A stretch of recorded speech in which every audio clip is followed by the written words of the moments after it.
What's happening, my beautiful people? My name is Mike LaBelle. Welcome back to the YouTube channel. I realize that you have already hit the LaBelle. Turn on the notifications. If you're part of that crew, that squad, you should already comment ASAP, ASAP, ASAP. I'm wearing pink because we got positivity and we got those summer vibes. Today we're looking at my favorite players. I decided to make a starting 11. I'd love to know what players stand out for you. Pick one per position. I've got some baseline criteria, and if you want to see me do this perhaps position to position, because we do a lot of different lists, we're at the end of the year now. It's not hard for me to disclose or have almost a final opinion, shall we say. And this is not necessarily about best players, which leads me to criteria. I don't care about chemistry. These are my favorites. Comment your team. I'll repeat that. And this is also by natural position. So I'm not taking a right back and then saying he's going to play as a center back. Makes sense? We got a little room for movement. I'm just not going to do all of that. Also, we're giving away copies of FIFA 22 at Mike LaBelle. Lock it in on social. Platform it up. Support it. Appreciate it. Hug it. Kiss it. Touch it. Rub it. This is getting weird. Honorable mentions. I feel all three of these players are not usable at the moment, but I also wanted to give them a special shout out. Para, first game-changing center back, in my personal opinion, my very biased opinion. I guess all opinions have some sort of bias, where he was very agile, early iteration. I got a 29-1 with Para and Aaron Long in the back line, and Lima, if you remember the milestone MLS players. Talisca, if you've been on the channel at all this year, then you know Talisca's gotten busy. He was the main man. He's a club legend. Mediocre Clout FC will retire his jersey number. Unorthodox, unusual, big body, but still had special movements. Unique body type. Coastin', roastin', boastin', braggadocious. João Felix, 87 overall. Very important. We're looking at the player of the month iteration. This guy, clutch factor through the roof, raise the roof, rooftop party all day, refills for the drinks. Some even prefer the 87 to his upgraded, I think it was a 93 that came out.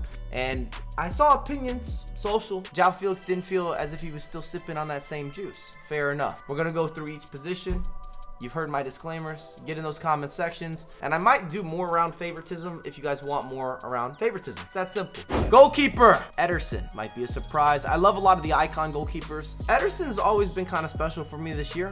Really quick off his line. You get a competitive advantage in that regard. But he's not one of those 6'5", 6'6" goalkeepers. And I understand if you go for the Van der Sars or the Donnarummos, the Schmeichels, the Petr Cech. I get it. This is where I'm at, and I don't like his neck tattoo. Left back, bit of a surprise, at least for yours truly. We got Hernandez, which is not a player I would naturally gravitate towards. Just with the 3-3, I always wonder and question, am I going to be too limited offensively? When I get the ball into these crucial areas, am I still going to have enough creativity and having that movement and fluidity? I like to have forms of expression. I need dialects, multiple languages, fluent. You get where I'm going. You get my drift, my draft, previous write-up, but I love this Hernandez. On the other side, we're going with Tavernier. Did I mention that chemistry does not matter? I'm just giving you an 11 that works for me. And I also have chosen to go with Tavernier's 87, not his upgraded foot items, because this 87 put in so much work. Major minutes. And I was using him off the bench for months, where he became a utility player as a holding mid or as another fullback that would sub on, sometimes even a center back. He gave me a certain confidence, and he's an outlet, and he's just a viable player in so many regards. A lot of respect to this Tavernier. Kind of become a FIFA legend to a certain degree. I feel that he's got more notoriety on the virtual pitch than the actual pitch. Tap, tap, tap, tap, tap.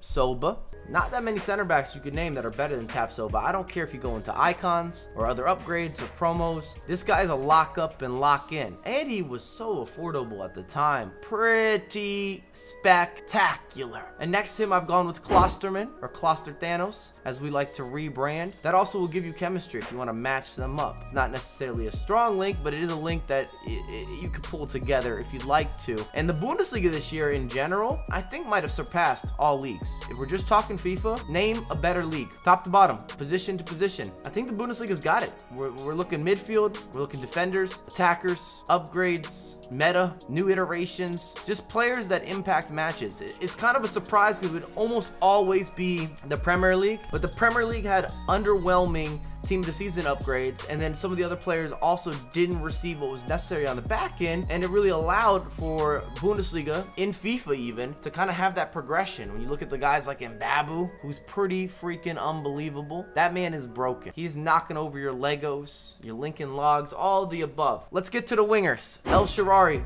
left mid, left wing, had to be this way. No if, and, or buts about it. The amount of minutes, I'm still playing him right now. He's in my starting lineup, and we're in mid-July, end of July. Makes no sense. He's still giving me more than a goal a game. I'm looking at his stats right now. We're doing a double check. Nearly an assist a game too. His contributions, unbelievable. Hard to suffice, difficult to register. And I've played him off the bench. I've played him as a starter. So many different types of roles and minute allocation. I bring that up because if he were to play per 90, if I had that statistic, which they always have when you're looking at attacking players on the actual pitch, his per 90-minute contribution virtually has to be through the roof. Has to be one of those stats that'll make your eyes jump off your face, or your mouth is gonna get burnt. You got that fresh pizza, you didn't blow on it right, you didn't wait, you were hungry, you thought you could manage. Into the middies, I've got ACUNA because he's just almost a fake foot item at this point. It's crazy. The Undertaker. What can ACUNA not do? And he's got the 5-5. He got every upgrade you could ask. He's 90s across the board. Every statistical allocation. I even like his body type for being more of a center mid or a box-to-box mid or even a holding midfielder. He's brilliant.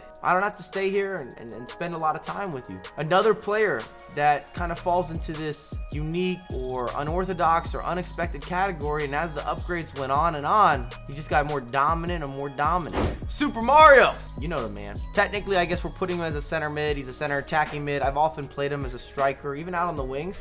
Massive upgrade, and one of my favorite players. Clearly just such a level of enjoyability and expression, and with those skill moves, and he's got the burner, and he never really had the burner at any point in his career, so I'm surprised that EA gave him this upgrade. And what I mean when I say that nitro, that extra oxygen, that vroom, vroom, that rev up the engine, he's got the ability to blow by the opposition. I'm talking breakaways and through balls, not just beating someone with a skill move or being on the edge of the box, which is something that I was more used to experiencing even in the prime Super Mario days. Extra mushrooms, extra lives, cheat codes are flying in the air. I can go on and on with Mario puns. Right side, we're looking at wingers again. SANCHO. I did not like any of his previous foot items until this team of the season, and this guy has been another player that outstanding.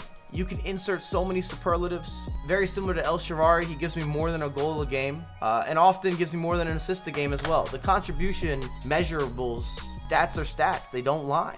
I don't want to sit here and be real cliche, but it is a reality. And maybe even more importantly, if you've been watching my channel or you're watching the live streams, think of the types of goals and innovation that I give you on a day-to-day basis with SANCHO in particular, with the flicks and the setups and the cancellations and the ins and the outs and the body feint here, the ball roll there, the drag back. He can orchestrate in ways that other players just can't. So whatever EA introduced with the 96 in particular was a severe upgrade, a serious improvement. Up front, I've gone with two choices that might surprise you. We've got Lewandowski, who I just think I'm happy to see him have a foot item that can deliver, that can play at this upper tier, because often in FIFA, Lewandowski kind of gets the raw end of the stick or gets screwed over a little bit, doesn't have the hammer and the nails. What he's able to do on the actual pitch doesn't always transcend to FIFA is the point that I'm trying to get across. And then one of my new favorite players and kind of an upgraded version of Talisca, who I mentioned earlier, is ISAK. This guy is another one of those unique, unusual, but he's still a frequent customer, where he has the size but still has the agility, got the strength. This version in particular with the 95 can pass, can facilitate, really doesn't lack anything. And once you get used to putting him into motion, he's equal footed, you've got yourself a top tier striker at a discounted rate, and he's just a lovely experience. How he handles scenarios, how he takes the ball down. You need a through ball, you need an aerial presence, you need a corner kick. He can do all of that. To give you a glimpse of a 4-4-2 for you lovely gentlemen that maybe lack some vision, this is potentially what this would look like. I don't know that I'd play this formation, but this is the positioning that we generally have here. I also really enjoyed EDERSON's inform, so if you wanted to go inform over team of the season, I get it. Goalkeepers have more subjectivity than any other position, and then the rest of the guys, of course, are situated and associated, and they have the lovely collective.